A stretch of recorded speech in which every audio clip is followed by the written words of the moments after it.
यानंतर थेट जाऊया, जितेंद्र आव्हाड बोलतायत. काका म्हटलं असतं याच्यावरती राजकारण चालत नाही.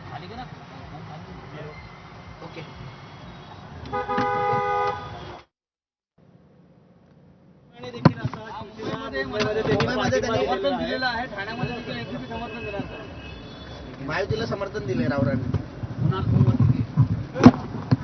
त्यांचा वैयक्तिक निर्णय आहे, ते एकटेच निवडून आलेले होते आणि त्यांनी तो वैयक्तिक निर्णय घेतलाय.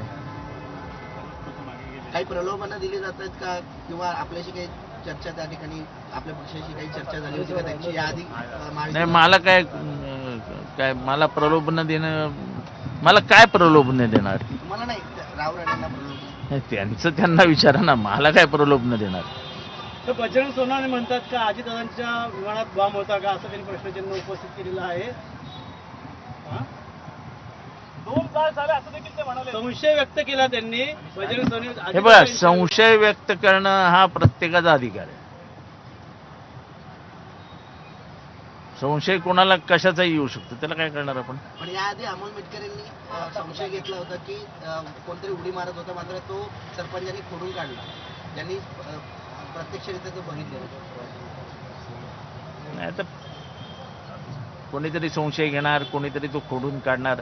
आता ह्याच्यावरती मी तुम्हाला उत्तर देत बसलो तर तुम्हालाही वेळ कमी पडेल आणि मलाही वेळ कमी पडेल. जाऊ. सर, पवार साहेबांचा कार्यकाळ 2 एप्रिलला संपत आहे. पार्थ पवार यांची वर्णी लागणार आहे राज्यसभेत. आतमधल्या बातम्या एवढ्या तुमच्याकडे आहेत तर मला कशाला प्रश्न विचारताय? तुम्हाला पार्थ पवार यांची वर्णी लागणार आहे असं जर तुम्ही एवढा हक्काने सांगता तर प्रश्न मला विचारून काय फायदा आहे? मी त्या पक्षात पण नाही आहे. तर जितेंद्र आव्हाड यांनी एकनाथ शिंदे यांची काही वेळापूर्वी भेट घेतली, त्यानंतर ते बोलत होते. पुढची बातमी बघूयात. आत्मघाती